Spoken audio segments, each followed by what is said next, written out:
O 20 de outubro de 1945, um avião militar pousou em Nuremberg carregando prisioneiros. Entre os passageiros havia um psicólogo de 34 anos, filho de imigrantes judeus austríacos, que falava alemão com fluência. Seu nome era Gustav Mark Gilbert. Tinha acesso livre. Podia entrar em qualquer cela, a qualquer hora, sem pedir permissão. Falaria durante um ano inteiro com os homens que tinham conduzido o Terceiro Reich rumo ao abismo. Gustav Mark Gilbert nasceu na cidade de Nova York em 30 de setembro de 1911. Obteve seu doutorado em Psicologia Experimental na Universidade de Colômbia em 1939. Quando estourou a Segunda Guerra Mundial, foi comissionado ao Exército dos Estados Unidos e destinado como tradutor, dada sua fluência em alemão. Essa habilidade linguística o levaria a um lugar onde poucos acadêmicos chegariam jamais: a prisão de Nuremberg, onde os 22 homens mais poderosos que haviam ficado vivos do regime nazista aguardavam julgamento. Sua nomeação oficial era o de psicólogo da prisão e oficial de ligação. O coronel Burton C. Andrews, comandante da prisão, concedeu-lhe acesso irrestrito a todos os prisioneiros desde o primeiro dia. Gilbert podia entrar sem escolta, podia sentar-se nas celas, podia falar do que quisesse. Essa liberdade de movimento era extraordinária e Gilbert a aproveitou de uma maneira sistemática que nenhum outro pesquisador da época teria podido replicar. O médico psiquiatra que o precedeu foi o Major Douglas M. Kelly, que esteve presente durante o primeiro mês do processo. Sucedeu-o o Major Leon N. Goldenson, que exerceu a função psiquiátrica durante a maior parte do julgamento. Gilbert não era o psiquiatra oficial. Essa distinção cabia a Kelly e depois a Goldenson, mas sim o psicólogo, aquele que administrava os testes de inteligência, os testes projetivos de Rorschach, os testes de apercepção temática, e o que permanecia mais tempo nas celas do que qualquer outro funcionário americano. Seu método era aparentemente informal. Entrava, conversava, fazia perguntas que não pareciam perguntas. Nunca tomava notas em presença dos prisioneiros. Saía, dirigia-se a um lugar privado e redigia suas anotações imediatamente, com a maior precisão possível. Essas notas converteram-se no seu diário, publicado em 1947 sob o título Nuremberg Diary. Em espanhol, El Diário de Nuremberg, uma obra que continua sendo uma das fontes primárias mais extraordinárias da psicologia do totalitarismo. A diferença entre o que Gilbert fazia e o que faria um jornalista era fundamental. Gilbert não buscava declarações para o público, buscava padrões de pensamento, mecanismos de defesa, estruturas de personalidade. E quando os encontrava, registrava-os com a frieza clínica de quem já viu o suficiente para não se surpreender, mas que ainda não pode deixar de se assombrar. Antes de começar o julgamento formal em 20 de novembro de 1945, Gilbert utilizou o período de confinamento solitário que se seguiu à acusação formal, lida em 20 de outubro, para estabelecer contato individual com cada prisioneiro, administrar os testes de inteligência e pedir-lhes que assinassem uma cópia do documento de acusação com um comentário espontâneo. Essas primeiras respostas resultaram ser retratos instantâneos de caráter que a observação posterior não faria senão confirmar. Existe um mito persistente sobre os líderes nazistas, que eram homens medíocres, fanáticos, de capacidades intelectuais limitadas. Os resultados dos testes de inteligência administrados por Gilbert na prisão de Nuremberg destruíram esse mito de maneira definitiva. Gilbert utilizou sua própria adaptação ao alemão do teste Wechsler-Bellevue para adultos, eliminando aqueles componentes que podiam estar enviesados por diferenças culturais, como o vocabulário e o conhecimento geral. A bateria de testes constava de 8 subtestes, séries de dígitos de comprimento crescente para medir a memória, aritmética de dificuldade progressiva, perguntas de bom senso, formação de conceitos por similitudes verbais, um teste de substituição de códigos, montagem de objetos, similar a quebra-cabeças, reprodução de desenhos com blocos de cores e reconhecimento de partes ausentes em imagens. Os quocientes intelectuais foram calculados com o método Wechsler-Bellevue, que, diferentemente da escala Stanford-Binet, incorpora um ajuste pelo declínio natural da inteligência média com a idade. Isso permitia comparações mais justas entre homens de idades muito distintas. Göring tinha 52 anos, von Schirach tinha 37. Embora Gilbert tenha advertido que os homens mais velhos, como von Papen, Raeder, Schacht e Streicher, provavelmente teriam pontuações entre 15 e 20 pontos mais baixas do que indicavam seus resultados, dada a tendência ao declínio cognitivo com a idade. O resultado que mais impressionou Gilbert, e Göring em particular, foi o primeiro do ranking. Hjalmar Schacht, o chamado mago das finanças do Reich, obteve 143 pontos. Em segundo lugar ficou Arthur Seyss-Inquart, o chanceler austríaco que depois se tornaria comissário do Reich para os Países Baixos, com 141 pontos. Em terceiro lugar, empatados, ficaram Hermann Göring e Karl Dönitz, com 138 pontos cada um. Seguiam-no Franz von Papen com 134, o almirante Erich Raeder com 134, Hans Frank com 130, Hans Fritzsche com 130, Baldur von Schirach com 130, Joachim von Ribbentrop com 129, Wilhelm Keitel com 129, Albert Speer com 128, Alfred Jodl com 127, Alfred Rosenberg com 127, Konstantin von Neurath com 125, Walter Funk com 124, Wilhelm Frick com 124, Rudolf Hess com 120, Fritz Saukel com 118, Ernst Kaltenbrunner com 113 e, em último lugar, Julius Streicher com 106. A média do grupo era de aproximadamente 129 pontos. Isso o situa a quase 2 desvios padrão acima da média da população geral. Em termos estatísticos, essa pontuação média pertence aos 2% mais inteligentes de qualquer população. Não eram homens medíocres, eram inteligentes, muitos deles brilhantes. E isso, longe de tranquilizar Gilbert, perturbou-o profundamente.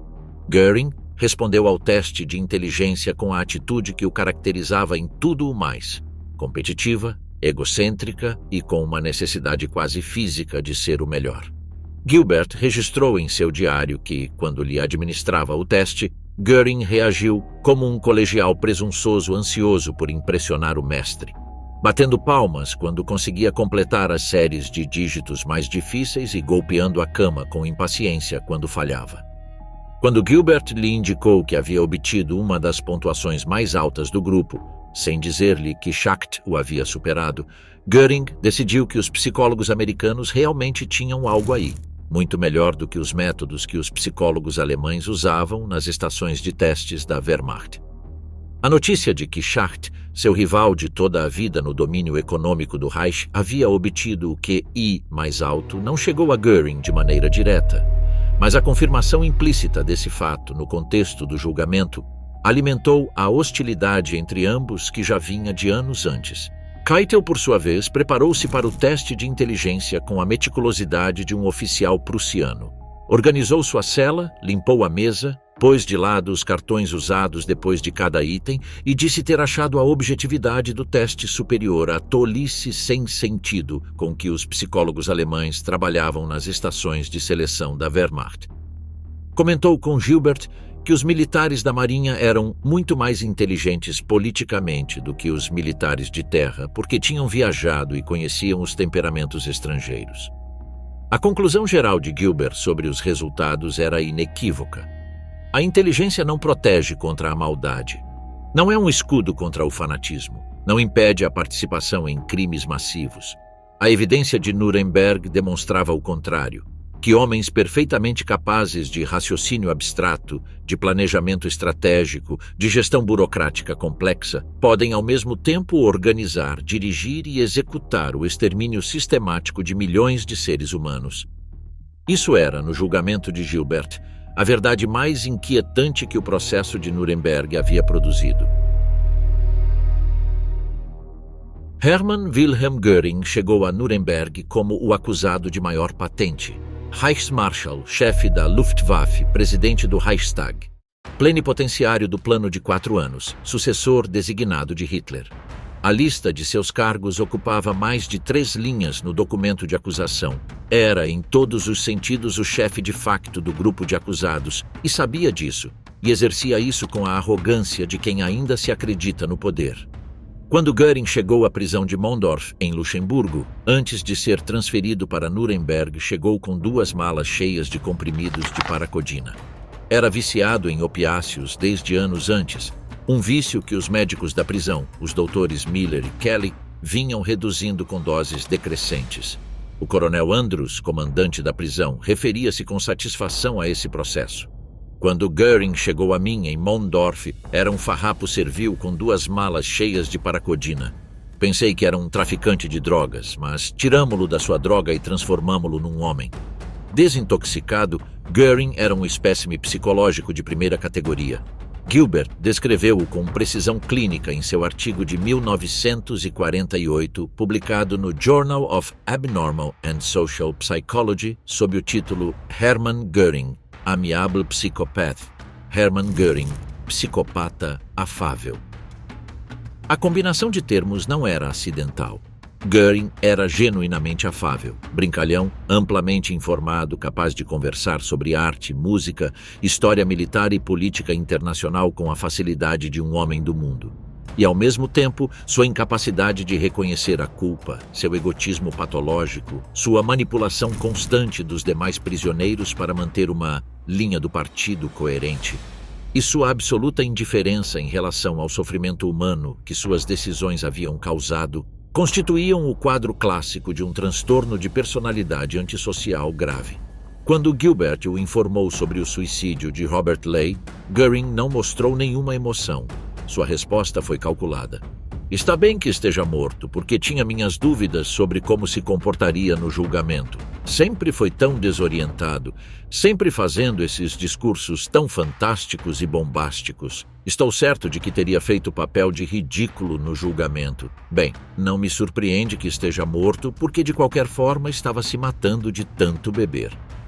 Nas primeiras semanas do julgamento, Göring tentou estabelecer sua liderança de facto sobre o grupo de acusados de uma maneira que para Gilbert resultou clinicamente reveladora. No refeitório onde os prisioneiros almoçavam juntos, Göring fixou uma mesa de comando e esperava que os demais acusados de maior patente ocupassem suas posições em relação a ele. Frank descreveu como, inclusive na prisão, Göring deteve-se antes de sair para caminhar e esperou que Frank se colocasse à sua esquerda, na posição de oficial subordinado.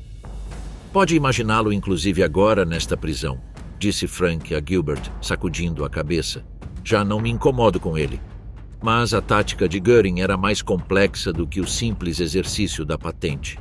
Göring tentou ativamente manter o que Gilbert chamava de um frente unida entre os acusados, uma postura coletiva de cinismo em relação ao julgamento, de negação da culpa coletiva e de defesa da reputação histórica do Terceiro Reich e de Hitler em particular. Para manter essa frente, Göring pressionava, adulava, ameaçava veladamente e controlava as conversas no refeitório com o mesmo instinto político que o havia levado ao poder na Alemanha. Sua atitude em relação ao julgamento era de cinismo aberto.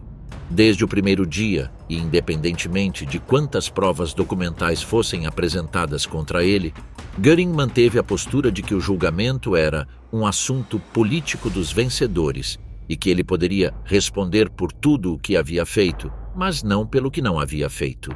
Em conversas privadas com Gilbert, era notavelmente mais franco. Naturalmente, acreditais que rearmaria de novo? Com certeza que rearmaria. Rearmaria a Alemanha até que brilhasse de armas. Só lamento não ter rearmado ainda mais.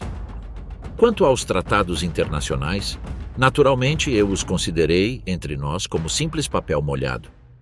Sua reação quando viu o filme dos campos de concentração projetado na sala do tribunal em 29 de novembro de 1945 foi característica.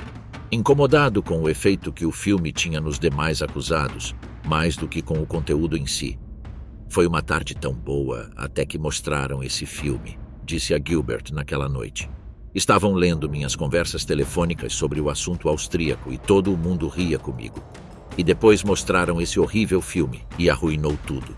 Não houve em Göring, em todo o ano que durou o processo, nenhum sinal genuíno de remorso. Seu suicídio, cometido na noite de 15 de outubro de 1946, poucas horas antes de se executar a sentença de morte por enforcamento, foi o último ato de controle que lhe restava disponível. Rudolf Hess chegou à prisão de Nuremberg vindo da Inglaterra em um estado de amnésia total aparente. Não reconhecia ninguém, não lembrava nada do passado. Entre os seus pertences havia pequenos pacotes de amostras de alimentos que havia embrulhado, selado e etiquetado durante um período de delírios paranoides sobre o envenenamento da sua comida. Sentava-se na sua cela num estado de ausência apática, sem dar o menor sinal de familiaridade com nenhum tema mencionado do passado, incluindo o seu próprio voo para a Escócia em 10 de maio de 1941. Hess havia chegado à Escócia em solitário, pilotando um Messerschmitt Bf 110 sem autorização e sem aviso prévio, em uma tentativa aparentemente pessoal de negociar a PAN com a Grã-Bretanha. O impacto na hierarquia nazista havia sido devastador. Hitler enfureceu-se. Göring teve que declarar publicamente que um dos líderes mais altos do Reich estava louco. Era uma humilhação política de primeira ordem, e Göring nunca a perdoou. Acha Hitler que teria enviado o terceiro homem do Reich em uma missão em solitário à Inglaterra sem a menor preparação? Perguntou Göring a Gilbert com indignação. Hitler ficou furioso quando soube. Acha que foi um prazer para nós ter que declarar publicamente que um dos nossos principais dirigentes estava louco? A amnésia de Hess em Nuremberg foi submetida a um escrutínio psiquiátrico exaustivo. Uma comissão americana integrada pelo Dr. Nolan D. C. Lewis, da Universidade de Colômbia, o Dr. Donald E. Cameron, da Universidade McGill, e o coronel Paul Schroeder, de Chicago, examinou-o na sua cela, com Gilbert como intérprete. A conclusão foi que Hess não padecia de loucura no sentido legal, embora a sua amnésia parecesse genuína. Quando se lhe mostrou um filme nazista no qual aparecia a sua própria imagem, não mostrou nenhuma reação. A revelação chegou em 30 de novembro de 1945, durante uma sessão fechada do tribunal convocada para determinar se Hess era competente para defender-se. Quando seu advogado defensor, o Dr. Rorschach, começou a argumentar que Hess era incompetente, Hess escreveu uma nota e pediu que a entregassem ao seu advogado, que a ignorou. Então Hess interrompeu os procedimentos com uma declaração. Minha memória voltou a estar em ordem. As razões pelas quais simulei perda de memória foram táticas. O tribunal dissolveu-se no caos. O advogado defensor ficou completamente desconcertado, sem saber se seu cliente havia fingido a amnésia antes ou se a estava fingindo agora. Göring, quando soube, rugiu de prazer acreditando que Hess havia pregado uma peça magistral nos psiquiatras. Von Schirach disse com olhos abertos de assombro. Bem, isso é o fim da psicologia científica. Quando Gilbert visitou Hess na sua cela nessa noite, a memória de Hess estava perfeitamente em ordem. Pôde responder a perguntas sobre o seu encarceramento, sobre o seu voo para a Escócia, sobre o seu papel no partido. Quando Gilbert lhe perguntou o que Hitler havia dito quando soube do voo, Hess eriçou-se. Não sei o que disse e não quero sabê-lo, não me interessa. Os testes de inteligência repetidos mostraram uma melhora moderada na memória, mas Hess cometeu alguns dos mesmos erros de antes. Sua alegação de que poderia ter obtido melhores resultados se tivesse se esforçado mais não se sustentava com a evidência dos testes. O que Gilbert interpretou clinicamente era isto: Hess tinha uma personalidade histérica. A amnésia havia sido, ao menos em parte, uma resposta defensiva à maior humilhação da sua vida, o fato de Hitler o ter declarado publicamente louco. Ao chegar a Nuremberg, rodeado de seus antigos companheiros, o risco desse mesmo rejeito voltou a ser insuportável. Quando Gilbert lhe advertiu que provavelmente não o deixariam voltar a julgamento se continuasse parecendo incompetente, Hess decidiu que já era hora de terminar com o jogo. Durante o julgamento, Hess manifestou tendências paranoides contínuas. Göring relatou que Hess fazia comentários sobre uma máquina instalada sob a sua cela para enlouquecê-lo com o ruído do motor, que quando o café estava demasiado quente, assumia que queriam queimá-lo, quando estava frio, que queriam incomodá-lo. O único prisioneiro que havia chegado a Nuremberg com pacotes de comida selados para evitar o envenenamento. A pena imposta no final foi a prisão perpétua. Hess morreria em 17 de agosto de 1987, aos 93 anos, na prisão de Spandau, em Berlim Ocidental, o último prisioneiro daquela instalação. Joachim von Ribbentrop, ministro dos Negócios Estrangeiros do Terceiro Reich, o homem que havia assinado o Pacto Molotov-Ribbentrop em agosto de 1939, que abriu o caminho para a invasão da Polônia, chegou à cela número 7 da prisão de Nuremberg como uma versão fantasmagórica do arrogante diplomata que havia sido. Gilbert descreveu-o com uma precisão que resulta quase cruel na sua exatidão. A falência do sistema que havia respaldado a sua diplomacia com força armada havia tirado toda a espinha dorsal falsa do seu caráter fraco. O que restava era um oportunista confuso e desmoralizado na derrota, sem sequer um argumento consistente para manter uma frente apresentável. Nas semanas prévias ao julgamento, Ribbentrop escrevia memorandos intermináveis e pedia conselhos a todos os que se aproximassem dele. Aos médicos, aos guardas da cela, aos distribuidores de comida, ao barbeiro. O médico alemão da prisão observou que se tivesse havido um zelador na instalação, von Ribbentrop também lhe teria pedido conselhos sobre a sua defesa da política externa nazista. Nas interrogações prévias ao julgamento, Ribbentrop queixava-se frequentemente de falhas de memória e perguntava aos interrogadores o que pensavam sobre tudo. Göring, que nunca teve estima por ele, descreveu-o a Gilbert como um egotista sem limites, um vendedor de vinhos que teve sucesso nos negócios, mas que não tinha nem a bagagem nem o tato para a diplomacia. E acrescentou, com o tom de quem acredita ter autoridade para julgar a competência alheia. Quando foi apresentado ao rei da Inglaterra, saudou-o com a saudação Heil Hitler, que os ingleses consideraram naturalmente um insulto à coroa. Ribbentrop tinha uma necessidade obsessiva de falar da personalidade magnética de Hitler. Depois de no julgamento se ter projetado o filme documentário da ascensão nazista ao poder, que incluía imagens de Hitler em ação, Ribbentrop chorou, não de remorso, mas de saudade. Não pode sentir a força terrível da sua personalidade? Perguntou a Gilbert com os olhos úmidos. Não sei se você pode, mas nós podemos senti-la. E depois, na sua cela, nessa noite, foi ainda mais longe. Inclusive com tudo o que sei, se Hitler viesse a mim agora mesmo, simplesmente não poderia renunciar a ele. Essa incapacidade de separar-se psicologicamente de Hitler era, para Gilbert, um dos traços mais significativos do perfil de Ribbentrop. Não era apenas lealdade política. Era algo que se parecia mais com uma dependência emocional, com a estrutura de pensamento de alguém que nunca havia tido uma convicção própria, mas que se havia apropriado das convicções do mais próximo ao poder. A inconsistência era o traço dominante. Um dia, Ribbentrop afirmava que havia advertido os ingleses de que lutariam. No dia seguinte, dizia que nunca pôde contradizer Hitler depois de este lhe ter gritado em 1940. Um dia insistia que o Pacto de Munique não havia sido violado legalmente. No dia seguinte, admitia que foi absolutamente uma promessa quebrada.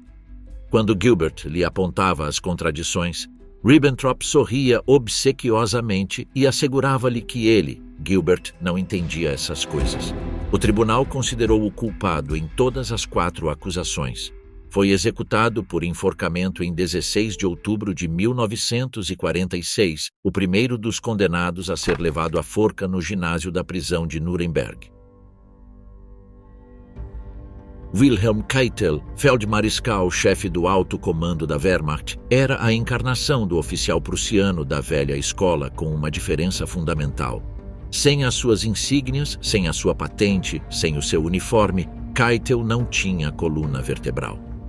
Gilbert observou-o fazendo reverências e desculpando-se perante qualquer tenente que viesse vê-lo, proclamando a todo o que quisesse escutá-lo que era um homem muito insignificante. Essa autodesvalorização era, em si mesma, um mecanismo de defesa. Keitel tentava apresentar-se como alguém que não havia tido nenhum poder real, que apenas transmitia ordens, que não tinha função de comando. Quando Gilbert lhe perguntou sobre a sua reação à acusação formal, Keitel havia sublinhado a passagem que sustentava a responsabilidade coletiva de todos os membros da conspiração e rejeitava a desculpa de cumprir ordens. Como podem acusar-me de conspirar para travar uma guerra de agressão quando eu não era mais do que a boca que transmitia os desejos do Führer? Perguntou Keitel. Como chefe de Estado-Maior não tinha autoridade nenhuma função de comando, nada. Tudo o que podia fazer era transmitir as suas ordens ao pessoal e ver que fossem executadas. Quando lhe apresentavam as ordens assinadas por ele, ordens de executar 50 ou 100 comunistas por cada soldado alemão caído no leste, ordens de entregar paraquedistas à SD para a sua execução, ordens que eliminavam as proteções da lei internacional na frente oriental, Keitel respondia invariavelmente que ele apenas cumpria ordens e que isso era o que se esperava de um oficial. O que mais perturbava Keitel, segundo a análise de Gilbert, não era a acusação de ter participado na condução de uma guerra que matou dezenas de milhões de pessoas. Era lá a acusação de ter participado nos complôs de assassinato contra o general francês Giraud e o oficial que escapou de um campo de prisioneiros. Essas histórias, no Código de Valores de Keitel, atacavam a sua honra como oficial, o que era algo qualitativamente diferente e pior do que ter assinado ordens de execução em massa. Alfred Jodl, general de operações do alto comando, era diferente de Keitel num aspecto importante. Tinha caráter próprio, rígido, pouco comunicativo ao princípio. Jodl foi adquirindo uma articulação maior à medida que avançava o julgamento. Declarou ao tribunal que Hitler havia sido uma obra-prima do segredo e uma obra-prima do engano através de Himmler. Jodl confiou a Gilbert na sua cela que os seus sentimentos em relação a Hitler haviam oscilado sempre entre a admiração e o ódio. As coisas que o faziam odiar Hitler eram precisamente as que tocavam a sua identidade social. O desprezo de Hitler em relação à classe média com a qual Jodl se identificava, a sua suspeita e ódio em relação à nobreza, com a qual Jodl estava aparentado por matrimônio, e a sua desconfiança e ódio em relação ao Estado-Maior-General, do qual Jodl era membro. A cena mais reveladora sobre Jodl foi quando Gilbert lhe perguntou diretamente se condenava aqueles que haviam tentado assassinar Hitler em 20 de julho de 1944, sabendo o que agora sabia. Jodl deteve-se a meio de assoar o nariz. Pensou durante quase meio minuto. Finalmente respondeu: "Bem, se tivessem sabido então o que sabemos agora, isso é diferente." Mas recusou-se a ir mais longe. O duplo trato, a duplicidade repugnava-o. Um oficial devia ou seguir ordens ou demitir-se. Não podia apertar a mão ao líder e depois organizar o seu assassinato. A condenação do tribunal foi unânime para Jodl, culpado em todas as 4 acusações. Enforcado em 16 de outubro de 1946. Hans Frank era o advogado de Hitler, o governador-geral da Polônia ocupada, o homem que havia supervisionado um território no qual aproximadamente 3 milhões de judeus foram assassinados. Quando chegou à prisão de Nuremberg, trazia visíveis no corpo as marcas da sua tentativa de suicídio ao ser capturado. Uma cicatriz na garganta e o dedo mindinho da mão esquerda com mobilidade reduzida pelas feridas nos pulsos. Lia a Bíblia. Havia se convertido ao catolicismo. E quando Gilbert entrava na sua cela, a ferocidade do seu arrependimento era quase teatral, embora Gilbert tenha terminado convencendo-se da sua sinceridade. As conversas com Frank eram as mais intensas do diário de Gilbert. Frank falava com uma facilidade literária genuína, passando sem transição da análise política ao tom de profetas bíblicos. Sobre Hitler: "Se apenas um de nós tivesse tido a coragem de matá-lo com um tiro, isso é a única coisa que me reprovo a mim mesmo. Que miséria, que morte e que destruição se teriam evitado." Comecei a recuperar o juízo em 1942 e percebi que maldade estava encarnada nele.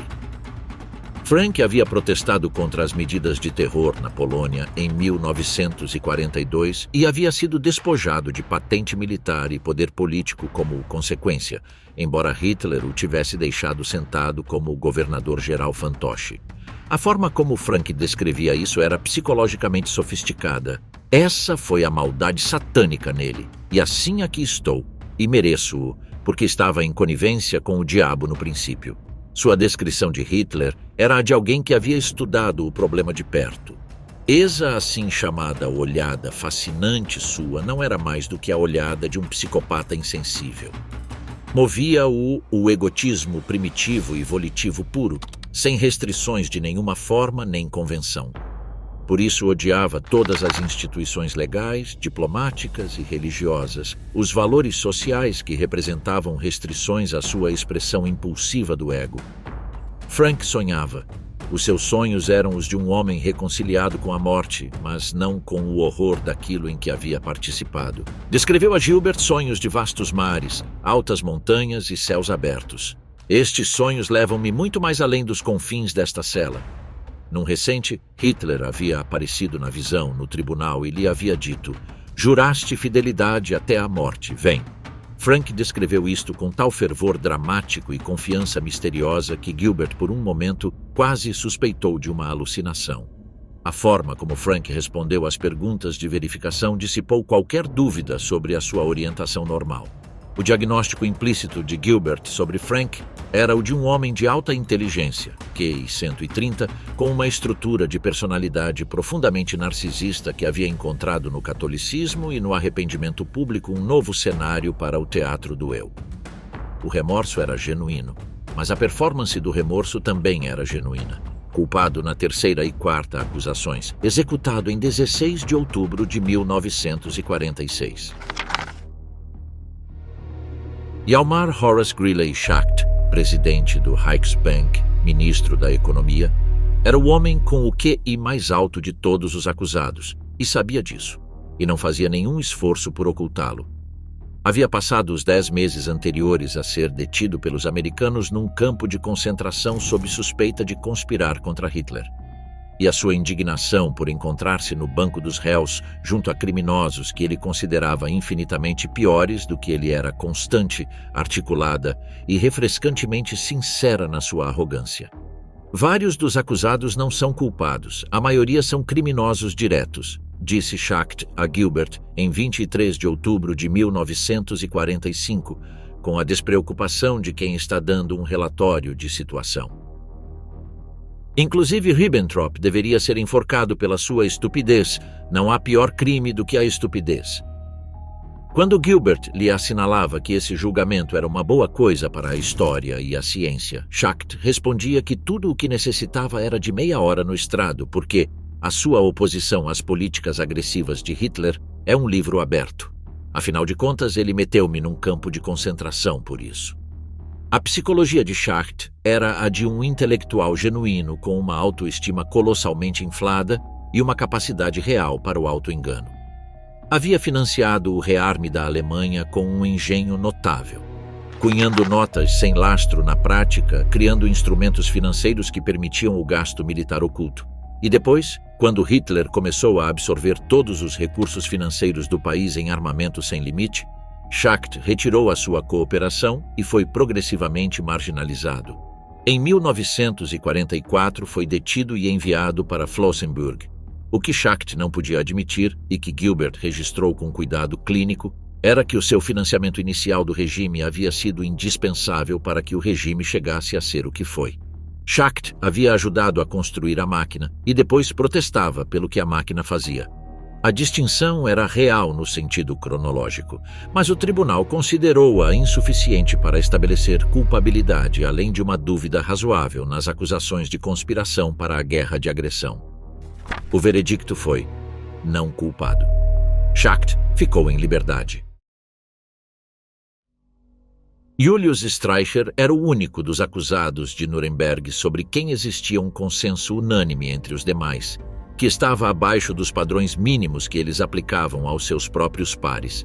Schacht detestava-o, Göring desprezava-o, Frank achava-o repugnante. E os seus próprios advogados defensores se perguntavam se a sua obsessão antissemita não provinha de uma mente doente. Streicher havia fundado e dirigido durante décadas o semanário Der Stürmer, uma publicação de propaganda antissemita de caráter explicitamente pornográfico e escatológico, que chegou a ter uma circulação de 2 milhões de exemplares. Havia sido destituído do seu cargo de Gauleiter da Franconia em 1940 por acusações de corrupção e por ter difundido o rumor de que o filho de Göring era um bebê de proveta. Inclusive, entre os nazistas, Streicher havia sido demais para alguns. Na prisão de Nuremberg, Streicher fazia o que havia feito toda a sua vida adulta, dar palestras sobre antissemitismo a todo o que se aproximasse. Quando os psiquiatras vieram examiná-lo, o Dr. Krasnushkin de Moscou, o Coronel Schroeder de Chicago e o Dr. Delay de Paris, Streicher converteu o exame num seminário sobre a questão judaica. Quando os médicos lhe pediram que se despisse para o exame físico e a intérprete russa se virou para a porta, Streicher disse: "O que se passa com ela? Tem medo de ver algo bonito?" A jovem tremeu de repulsa. A conclusão psiquiátrica foi que Streicher sofria de uma obsessão neurótica, mas que não estava legalmente louco. Seu QI era de 106, o mais baixo de todo o grupo. Mas Gilbert observou algo mais significativo, que quando conversava com ele sobre antissemitismo, o padrão mental de Streicher não era o de um propagandista estratégico, mas sim o de alguém que genuinamente acreditava em tudo o que dizia, que encontrava no antissemitismo uma fonte de estimulação intelectual e quase de prazer estético perverso. O que fazia singular a Streicher não era a violência das suas convicções, mas a sua natureza essencialmente libidinosa. O antissemitismo de Streicher estava profundamente emaranhado com a sexualidade, com o voyeurismo, com uma curiosidade mórbida que se disfarçava de erudição racial. Quando viu o filme dos campos de concentração, admitiu que era terrível, sem mostrar nenhum sentimento aparente. E depois perguntou se os guardas não poderiam fazer menos barulho pelas noites para que ele pudesse dormir. Culpado na quarta acusação. Executado em 16 de outubro de 1946. Baldur von Schirach tinha 17 anos quando leu um livro americano intitulado O Judeu Internacional, atribuído a Henry Ford. Era, segundo o seu próprio testemunho, impressionável, de origem aristocrática, criado num ambiente onde existia um silencioso preconceito dissimulado contra os judeus nos melhores círculos. O livro confirmou-o nos seus preconceitos, ou melhor, deu-lhes uma estrutura. Um ano depois conheceu Hitler em Munique e converteu-se num dos seus mais fanáticos seguidores. Von Schirach foi o líder das juventudes hitlerianas desde 1933, a organização que submeteu a juventude alemã a um programa de doutrinação sem precedentes na história da Alemanha. Depois foi nomeado Gauleiter de Viena, onde supervisionou a deportação de dezenas de milhares de judeus para os guetos e campos do leste. Na prisão de Nuremberg, von Schirach era o mais exteriormente composto dos que admitiam algum grau de culpa. Escreveu um poema intitulado A Morte. Consciente da sua herança na nobreza e na cultura alemãs, disse ao seu advogado no seu primeiro encontro: "Enquanto puder manter a cabeça erguida, mantê-la-ei." Sua primeira conversa longa com Gilbert, uma semana depois de receber a acusação formal, produziu uma das passagens mais reveladoras do diário. Von Schirach explicou como chegou ao antissemitismo, atribuindo a responsabilidade à sua idade juvenil, à influência de Streicher, às figuras de autoridade que tratavam o antissemitismo como algo academicamente respeitável e, finalmente, a Ford. Por que ninguém nos disse que Ford havia repudiado o judeu internacional e que os protocolos dos sábios de Sião eram uma falsificação? Por que todas estas mentiras históricas e científicas para criar ódio em mentes juvenis impressionáveis? A denúncia de Hitler que von Schirach fez durante o julgamento em maio de 1946 foi a primeira ruptura real na Frente Unida que Göring havia tentado manter durante meses. Von Schirach declarou no estrado que Hitler era um assassino e que os alemães haviam sido traídos. Göring, sentado no banco dos réus, teve de fazer esforços visíveis para controlar a sua reação. Nessa noite, Göring chamou von Schirach de canalha por ter falado assim do Führer. No dia seguinte, à hora do almoço, tentou intimidar von Papen pelo mesmo motivo. A frente havia se rompido definitivamente. Gilbert observou em von Schirach algo que era quase a versão positiva do perfil de Ribbentrop. Alguém que nunca havia tido uma convicção genuína própria, que havia adotado as convicções das figuras de autoridade mais próximas. Primeiro Ford, através de um livro, depois Streicher em pessoa, depois Hitler em carne e osso. A diferença era que quando esse edifício de convicções emprestadas desabou, von Schirach teve a capacidade de reconhecê-lo. Ribbentrop nunca a teve, culpado na quarta acusação, sentenciado a 20 anos de prisão. Albert Speer era o acusado que mais incomodava Gilbert do ponto de vista moral, precisamente porque era o mais inteligente sobre a sua própria culpa. Arquiteto de formação, Nomeado ministro dos Armamentos e Munições em 1942 sem experiência prévia no cargo, Speer havia organizado a produção de guerra alemã com uma eficiência tecnocrática que prolongou a guerra vários anos mais do que teria durado sem a sua intervenção. Essa extensão da guerra custou milhões de vidas adicionais, e Speer sabia disso.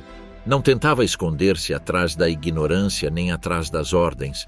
Sua postura desde o primeiro dia foi que o processo era necessário, que existia uma responsabilidade coletiva na liderança nazista pelos crimes cometidos e que a desculpa de cumprir ordens era inadmissível num sistema autoritário precisamente porque o consentimento tácito de todos os níveis da liderança era o que tornava possível o sistema. O que Speer reconhecia abertamente era a sua própria cegueira voluntária.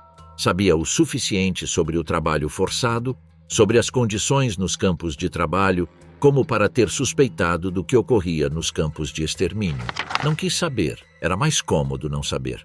Já sei que não tinha nenhuma ilusão sobre o seu destino antes, pelo que a acusação formal não foi nenhum choque particular para mim, disse ele a Gilbert em 23 de outubro.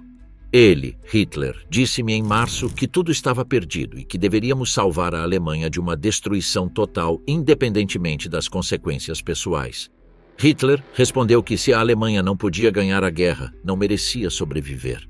Quando tentou sabotar a política de terra queimada de Hitler nos últimos meses da guerra, viajando pela Alemanha para convencer funcionários locais a desobedecerem às ordens de destruição, Speer estava arriscando a sua vida. Esse ato foi reconhecido pelo tribunal como um fator atenuante. Mas Speer também havia feito algo que Gilbert registrou com precisão e que não se encaixava com a imagem do tecnocrata remoto. Havia continuado a utilizar trabalho escravo no seu ministério até ao fim. Havia pedido trabalhadores a Sauckel, o responsável pelo recrutamento de mão de obra forçada, sabendo perfeitamente que esses trabalhadores chegavam sob coação a partir dos territórios ocupados, culpado na terceira e quarta acusações, sentenciado a 20 anos de prisão. Alfred Rosenberg foi o ideólogo oficial do Partido Nacional Socialista, autor de O Mito do Século XX, o texto de referência do racismo nazista, e Reichsminister para os territórios do leste ocupados, onde desenhou e supervisionou as políticas de exploração, germanização e extermínio. Seu Q era de 127, não o mais alto do grupo, mas sim suficiente para produzir os instrumentos teóricos do genocídio. O que mais chamou a atenção de Gilbert em Rosenberg era a sua evasão. Quando outros acusados, como Frank ou von Schirach, reconheciam abertamente ter participado em algo horrível, Rosenberg voltava sempre ao argumento de que ele apenas havia buscado uma solução pacífica para o problema racial. Quando Frank lhe perguntou no refeitório, diante de outros acusados e de Gilbert, tinha sentido toda essa política racial, afinal de contas? Rosenberg guardou silêncio. Quando finalmente respondeu, disse: "Como é evidente, não esperávamos que levasse a coisas tão terríveis como o assassinato em massa e a guerra. Eu apenas buscava uma solução pacífica para o problema racial." A discussão sobre a Inquisição, protagonizada por Frank, Rosenberg, Kaltenbrunner e Seyss-Inquart no refeitório durante o julgamento de von Papen, foi um dos intercâmbios mais reveladores do diário. Frank, de maneira sinistra, começou comparando a Inquisição com os crimes nazistas como se ambos formassem parte de um mesmo contínuo de barbárie humana e, inclusive, parecia encontrar algo obscuramente divertido na comparação. Rosenberg uniu-se, encantado por ter Frank admitindo que a história da Igreja Católica era desonrosa, e Kaltenbrunner acrescentou detalhes sobre Torquemada com o tom de quem está contribuindo para uma discussão acadêmica, sem que nenhum dos três parecesse perceber a obscenidade de serem precisamente eles quem discutiam os crimes de outros. Culpado em todas as 4 acusações, executado em 16 de outubro de 1946. Ernst Kaltenbrunner, chefe do Escritório Central de Segurança do Reich, que incluía a Gestapo, o SD e a Polícia Criminal, desde janeiro de 1943, chegou ao estrado dos acusados semanas depois dos outros, devido a uma hemorragia cerebral sofrida durante o julgamento. Quando finalmente apareceu, com sua enorme estatura e seu rosto marcado por profundas cicatrizes, o efeito sobre os seus coacusados foi imediato e físico. Gilbert descreveu o momento. Um frio varreu o estrado dos acusados, como se uma rajada gelada tivesse entrado pela porta aberta. Kaltenbrunner aparentemente esperava um recebimento favorável e começou a saudar os seus companheiros. Ninguém respondeu. Jodl, o mais próximo da porta, foi praticamente obrigado a apertar a sua mão quando Kaltenbrunner a estendeu. Frank nem sequer levantou os olhos do seu livro, embora quando Gilbert passou perto dele, Frank acenou na direção de Kaltenbrunner e disse em voz baixa: "Olhe esse perfil, interessante, não é?" Seu QI de 113 o colocava como o segundo mais baixo do grupo. Mas Kaltenbrunner representava algo diferente do que a sua inteligência relativa sugeria. Era o único dos acusados que tinha tido controle direto sobre o aparato de extermínio durante os seus últimos 2 anos de funcionamento. Sob a sua direção, a RSH supervisionou o assassinato de aproximadamente 4 milhões de judeus nos campos de concentração, além dos 2 milhões executados pelos Einsatzgruppen. Kaltenbrunner negou sistematicamente qualquer responsabilidade, argumentando que era simplesmente um organismo de inteligência. O tribunal não o achou convincente, culpado na 3ª e 4ª acusações, executado em 16 de outubro de 1946. O almirante Karl Dönitz, que tinha sucedido Hitler como chefe de Estado alemão durante os 11 dias finais do Reich antes da capitulação, e o grande almirante Erich Raeder, que tinha construído e comandado a marinha alemã durante 15 anos, representavam no julgamento o caso dos militares que acreditavam ter cumprido simplesmente o seu dever profissional sem participar nos crimes ideológicos do regime. Dönitz, com um QI de 138, empatado com Göring, era o mais inteligente e o mais emocionalmente articulado dos acusados de uniforme militar. Quando viu o filme dos campos de concentração, a sua reação foi genuinamente indignada. Como podem acusar-me de conhecer tais coisas? Perguntam por que não fui ver Himmler para verificar os campos de concentração. Isso é absurdo. Ele ter-me-ia expulsado igual que eu o teria expulsado se ele tivesse vindo investigar a marinha. Gilbert descreveu-o como alguém que dava a impressão de ser um rapaz inocente numa toca de gangsters e políticos. Essa imagem era parcialmente correta. Dönitz tinha se mantido genuinamente à margem dos crimes ideológicos do regime. Mas as suas próprias ordens sobre a guerra submarina, especificamente a ordem que efetivamente proibia o resgate de sobreviventes de navios afundados, tinham violado o direito internacional da guerra marítima. Raeder, por sua vez, foi o primeiro a conceber a invasão da Noruega em violação da neutralidade norueguesa. Reconheceu ter infringido o Tratado de Versalhes no programa de rearme naval, embora o tenha apresentado como uma questão de honra para qualquer alemão. O que unia Dönitz e Raeder era o desprezo pelos políticos, Göring, von Schirach, Frank, Ribbentrop, a quem responsabilizavam por ter iniciado a guerra e os crimes. No âmbito dessa visão, eles tinham sido simplesmente soldados fazendo o que se esperava de soldados. A pergunta que Gilbert não deixou de formular-lhes em diversas formas era a mesma: em que ponto o cumprimento do dever profissional se converte em cumplicidade no crime? Dönitz, culpado na 2ª e 3ª acusações. 10 anos de prisão. Raeder, culpado na 1ª, 2ª e 3ª acusações. Prisão perpétua.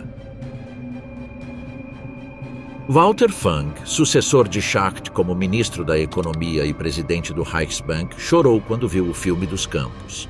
Chorou de novo quando o tribunal apresentou as provas sobre o acordo que ele tinha assinado com Himmler em 1942, pelo qual o Reichsbank recebia ouro e joias das SS. O ouro das obturações dentárias e os óculos das vítimas dos campos de extermínio, as joias pessoais tiradas daqueles que eram conduzidos às câmaras de gás. Funk afirmou que não sabia o que as SS enviavam. O tribunal considerou que ou sabia ou deliberadamente se negava a saber. Seu QI de 124 era respeitável. Seu caráter era o de um homem que funcionava bem em tempos de prosperidade e que se desmoronava sob qualquer pressão moral real. Gilbert observou-o chorando com regularidade, pedindo comprimidos para dormir, repetindo: "Horrível, horrível", sem que isso parecesse traduzir-se em nenhuma compreensão da sua própria responsabilidade. Wilhelm Frick, ministro do Interior durante os primeiros anos do Reich, foi o arquiteto legal da maquinaria de perseguição. Redigiu, assinou e administrou as leis que suprimiram os sindicatos, que perseguiram as igrejas, que estabeleceram a base das leis de Nuremberg de 1935, que virtualmente privaram os judeus da cidadania. Sua reação à acusação formal foi a de um advogado. Toda a acusação repousa sobre a assunção de uma conspiração fictícia. Fritz Sauckel, Gauleiter da Turíngia e chefe do recrutamento de mão de obra do Reich, era o responsável por um programa que tinha deportado mais de 5 milhões de seres humanos para trabalhar em condições de escravidão na Alemanha. Sua própria declaração de 1º de março de 1944 ficou registrada no processo. Dos 5 milhões de trabalhadores que chegaram à Alemanha, não chegam a 200 mil os que vieram voluntariamente. Quando viu o filme dos campos, o seu rosto contraiu-se em espasmos. Sufocar-me-ia a mim mesmo com estas mãos se pensasse que tenho a mais mínima coisa a ver com esses assassinatos, gritou, agitando os seus dedos trêmulos. Sauckel, culpado na 3ª e 4ª acusações, executado em 16 de outubro de 1946. Konstantin von Neurath, ministro dos Negócios Estrangeiros, os primeiros anos do regime nazista e depois protetor da Boêmia e Morávia, era o representante da diplomacia alemã da época guilhermina, que tinha emprestado a sua respeitabilidade ao regime para dar-lhe uma aparência de normalidade perante o mundo. Quando o tribunal leu os documentos que mostravam as políticas de germanização e terror sob a sua administração no protetorado, von Neurath protestou que não tinha podido fazer nada a esse respeito, que tinha renunciado assim que pôde. O tribunal considerou que tinha permanecido no cargo o suficiente para supervisionar a abolição da imprensa livre, dos partidos políticos e dos sindicatos, e para administrar um território onde se cometiam crimes de guerra. Franz von Papen era a personagem mais complexa do grupo sob a perspectiva de Gilbert. Chanceler do Reich, antes de Hitler, tinha sido o político que manobrou para que Hitler fosse nomeado chanceler em janeiro de 1933, convencido de que poderia controlá-lo a partir do gabinete.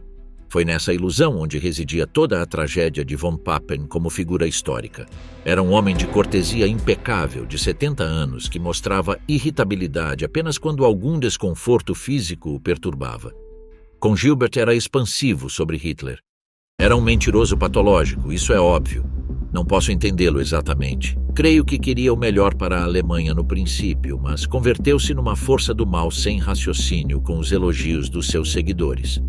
Von Papen argumentou durante o julgamento que tinha permanecido no governo e depois como embaixador na Áustria e na Turquia para tentar fazer o bem, para evitar males maiores. Esta era a mesma lógica que muitos colaboradores de regimes totalitários têm empregado em todos os tempos. A lógica de que é melhor estar dentro do que fora, de que a influência moderada desde dentro supera a impotência desde fora. O tribunal não encontrou evidência suficiente de que von Papen tivesse formado parte do planejamento de guerras de agressão em sentido legal. Veredicto: não culpado. Von Papen foi libertado. Em 29 de novembro de 1945, o tribunal projetou um documentário preparado pelas forças americanas sobre os campos de concentração tal e como tinham sido encontrados pelas tropas aliadas ao libertá-los. Gilbert e Kelly foram apostados em ambos os extremos do banco dos réus, com instruções de observar e tomar notas durante a projeção. As anotações de Gilbert durante essa hora de filme constituem um dos documentos psicológicos mais extraordinários do século XX. Cada minuto, aproximadamente, Gilbert registrava o comportamento de cada acusado. A intervalos de 1 ou 2 minutos, as notas são: Schacht objeta que lhe façam ver o filme, vira-se, dobra os braços, olha para a galeria. Fritz já parece pálido e está consternado quando começa com cenas de prisioneiros queimados vivos num celeiro. Keitel limpa a testa, tira os auscultadores. Hess olha para o ecrã, parecendo um espectro com os olhos afundados sobre a lâmpada do chão. Von Neurath está com a cabeça baixa, não olha. Funk tapa os olhos, parece em agonia, sacode a cabeça. Ribbentrop fecha os olhos, olha para outro lado. Frank engole em seco, pisca os olhos, tentando reprimir as lágrimas. Fritz olha intensamente com o senho franzido, crispado no extremo do seu assento, evidentemente em agonia. Göring continua apoiado na barra, sem olhar a maior parte do tempo com aspecto sonolento. Funk sussurra algo entre dentes. Streicher continua olhando, imóvel, salvo por um ocasional franzir de sobrancelhas. Funk agora chora, cobre a boca com a mão quando se atiram cadáveres nus de mulheres para uma vala. Streicher mostra sinais de perturbação pela primeira vez. O filme termina. A cena que se seguiu no pavilhão de celas nessa noite foi igualmente extraordinária. Fritz desatou a chorar assim que Gilbert fechou a porta da sua cela, sem que se lhe tivesse perguntado nada. Nenhum poder no céu ou na terra apagará esta vergonha do meu país. Não em gerações, não em séculos. Sacudia-se com os soluços. Desculpe o facto de perder o controlo, mas tinha de me sentar ali e conter-me durante 1 hora inteira. Von Schirach parecia relativamente composto, mas disse: "Não sei como puderam os alemães fazer tais coisas." Frick fez débeis tentativas de racionalização sobre a interrupção das comunicações nos últimos meses. E depois mudou de assunto e perguntou se não iam tirá-los para passear. Funk estava tão deprimido que desatou a chorar assim que se lhe mencionou o filme. "Horrível, horrível", repetia com voz sufocada. Quando lhe perguntaram se necessitava de um comprimido para dormir, soluçou: "Para quê? Para quê?" Streicher admitiu que o filme era terrível, sem mostrar nenhum sentimento aparente, e depois perguntou se os guardas não poderiam fazer menos barulho pelas noites. Speer não mostrou efeitos emocionais externos, pero disse que estava ainda mais resolvido a reconhecer a responsabilidade coletiva da direção do partido e a absolver o povo alemão da culpa. Frank estava extremamente deprimido e agitado. Assim que se mencionou o filme, começou a chorar com vergonha e raiva. Pensar que vivíamos como reis e acreditávamos nessa besta. Não deixem que ninguém lhes diga que não tinham nenhum ideal. Todos intuíam que algo estava horrivelmente mal neste sistema, embora não soubéssemos todos os detalhes. Não queriam saber. Era demasiado cômodo viver do sistema, manter as nossas famílias em estilo régio e acreditar que tudo estava bem. Tratam-nos bem demais, disse, apontando para a comida sobre a mesa, em que não tinha tocado. Os seus prisioneiros e a nossa própria gente morriam de fome nos nossos campos. Que Deus tenha piedade das nossas almas. Saukel estava completamente desmoronado. Seu rosto contraía-se em espasmos e tremia da cabeça aos pés. Sufocar-me-ia a mim mesmo com estas mãos, se pensasse que tenho a mais mínima coisa a ver com esses assassinatos. É uma vergonha. Schacht ardia de indignação. Como se atrevem a fazer-me sentar ali com esses criminosos e ver um filme sobre as atrocidades dos campos de concentração? E Göring, naquela noite, quando Gilbert o visitou. Foi uma tarde tão boa até que mostraram esse filme. Estavam lendo as minhas conversas telefônicas sobre o assunto austríaco e todo o mundo ria comigo. E depois mostraram esse horrível filme e arruinou tudo. Hans Fritsch, chefe da divisão de rádio do Ministério da Propaganda de Goebbels, era o único acusado cuja presença no banco de réus muitos questionavam, incluídos vários dos seus companheiros. Göring chegou a dizer: "Nunca tinha ouvido falar de Fritsch." Fritsch tinha o mesmo QI que Frank, 130, e era, em certos aspectos, o mais atormentado de todos, não porque tivesse participado diretamente nos crimes como Frank, mas precisamente porque era plenamente consciente do papel que a propaganda tinha desempenhado em tornar possíveis esses crimes e da sua própria participação nessa propaganda. Quando viu o filme dos campos, foi o primeiro a desmoronar-se. Quando Gilbert o visitou nessa noite, disse-lhe que a sexta-feira e o sábado anteriores tinham sido os primeiros dias da sua vida em que não podia rezar. Foi além da minha imaginação mais selvagem. O que Fritsch punha em palavras era algo que Gilbert achava especialmente valioso. A perspectiva de alguém que tinha acreditado genuinamente na missão do Reich, que tinha participado na construção do aparato mental que tornou possível que milhões de alemães fechassem os olhos perante os crimes, e que agora tinha de viver com isso. "Alguém tem de responder por isso", disse Fritsch a Gilbert. "Mas deixem-nos explicar a nossa posição perante o mundo, para que ao menos não morramos sob esta horrível carga de vergonha." O tribunal, num dos seus veredictos mais surpreendentes, considerou Fritzsch não culpado, considerando que as suas emissões de rádio, embora de natureza propagandística, não tinham a intenção de incitar o povo alemão a cometer atrocidades contra os povos conquistados. Em 1º de outubro de 1946, o Tribunal Internacional Militar leu os veredictos. 11 dos 22 acusados foram condenados à morte por enforcamento. 3 foram absolvidos. Os restantes receberam penas de 10 anos à prisão perpétua. Condenados à morte, Göring, Ribbentrop, Keitel, Kaltenbrunner, Rosenberg, Frank, Frick, Streicher, Sauckel, Jodl, Seyss-Inquart e, em ausência, Martin Bormann. Condenados à prisão perpétua, Hess, Funk, Heider. Condenados a penas menores, Dönitz, 10 anos, von Schirach, 20 anos, Speer, 20 anos, von Neurath, 15 anos. Absolvidos, Schacht, von Papen, Fritzsch. As reações dos acusados ao ouvir as suas sentenças foram, uma vez mais, psicologicamente reveladoras. Göring não mostrou nenhuma expressão quando se leu a sua. Mais tarde disse a Gilbert: "A morte não me preocupa excessivamente." Dönitz disse: "Estou muito desapontado com o veredicto." Frank disse: "Merecido." Keitel palideceu visivelmente. Hess pareceu confuso, como sempre. Ribbentrop teve um tremor visível nas mãos. Göring conseguiu burlar a forca. Na noite de 15 de outubro de 1946, poucas horas antes da sua execução programada, ingeriu uma cápsula de cianeto de potássio que tinha conseguido esconder durante meses na prisão. As circunstâncias exatas de como obteve a cápsula nunca foram completamente esclarecidas. Morreu às 22h44, aproximadamente 2 horas antes de os outros condenados serem levados ao ginásio da prisão. Os 10 homens restantes foram executados por enforcamento durante a madrugada de 16 de outubro de 1946. O primeiro foi Ribbentrop. O último foi Seyss-Inquart. As execuções foram levadas a cabo pelo sargento-maior John C. Woods, do Exército dos Estados Unidos. Quando Gilbert escreveu o seu livro El Diário de Nuremberg, publicado em 1947, e depois o seu estudo mais formal La Psicologia de la Dictadura, publicado em 1950, a pergunta que estruturava todo o seu pensamento era a mesma que o tinha levado a Nuremberg: que classe de seres humanos fazem estas coisas? A resposta que o ano nas celas de Nuremberg lhe tinha dado era perturbadora na sua complexidade. Não eram monstros no sentido de serem fundamentalmente diferentes dos seres humanos normais.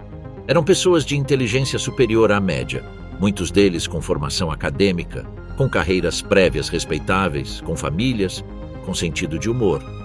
O que os distinguia não era uma anomalia congênita, mas sim uma combinação de traços de personalidade, pressões institucionais e condições históricas que tinham produzido o resultado. O que Gilbert identificou em termos de traços de personalidade individuais poderia resumir-se assim: em Göring, um egotismo patológico e narcisismo extremo combinado com capacidade intelectual genuína, ausência total de empatia funcional, necessidade compulsiva de dominação e admiração, um cinismo filosófico que lhe permitia racionalizar qualquer ação em termos de poder e resultado. Em Hess, uma personalidade histérica com tendências paranoides, propensa à fuga psicológica sob pressão extrema. Dependência emocional total em relação à figura do líder. Em Ribbentrop, ausência quase total de caráter autônomo, uma personalidade que só existia em função da sua relação com o poder, incapaz de ter uma opinião própria ou de sustentá-la sob qualquer tipo de pressão. Em Keitel, obediência erigida em filosofia moral, a incapacidade de conceber que a obediência possa ser um crime em si mesma quando o que se obedece são ordens criminais. Em Frank, inteligência brilhante combinada com fraqueza de caráter que o tinha levado a participar em crimes que a sua própria inteligência lhe permitia ver claramente como crimes. O arrependimento genuíno não apagava essa contradição. Em Streicher, uma obsessão de natureza neurótica com componentes libidinosamente perversos, que se tinha transformado no motor de uma campanha de ódio de décadas de duração. Em von Schirach, a plasticidade de caráter de alguém cujas convicções sempre foram emprestadas e que pôde, quando o andaime de empréstimos desabou, reconhecer o erro e articulá-lo publicamente. Em Speer, a dissociação cognitiva do tecnocrata, capaz de dividir o seu mundo na esfera da competência técnica, onde o seu trabalho era legítimo, e na esfera os crimes, sobre os quais deliberadamente não queria saber demasiado. Mas o que Gilbert encontrou mais significativo e que articulou num ensaio posterior era a estrutura de grupo. Individualmente, muitos destes homens poderiam ter tido carreiras respeitáveis, ou pelo menos não criminosas. No sistema do Terceiro Reich, os seus traços individuais articulavam-se numa maquinaria coletiva. O narcisismo de Göring requeria o servilismo de Keitel. O cinismo filosófico de Göring complementava o vazio moral de Ribbentrop. A capacidade de racionalização de Speer tornava possível a implementação técnica que o fanatismo de Streicher só podia inspirar, mas não executar. A conclusão de Gilbert que mais ecoou na psicologia posterior foi a sua formulação sobre a maldade. Quando Hannah Arendt cunhou o termo banalidade do mal para descrever Adolf Eichmann em 1963, estava articulando algo que Gilbert tinha observado e documentado 16 anos antes em Nuremberg, que os grandes crimes da história não requerem monstros. Requerem pessoas ordinárias dispostas a compartimentar a sua humanidade quando o sistema em que operam o exige. Enquanto Gilbert trabalhava com liberdade de movimento psicológica, o maior Leon Nathaniel Goldenson, psiquiatra de prisão para a maior parte do julgamento, levava a cabo as suas próprias entrevistas a partir de uma perspectiva diferente.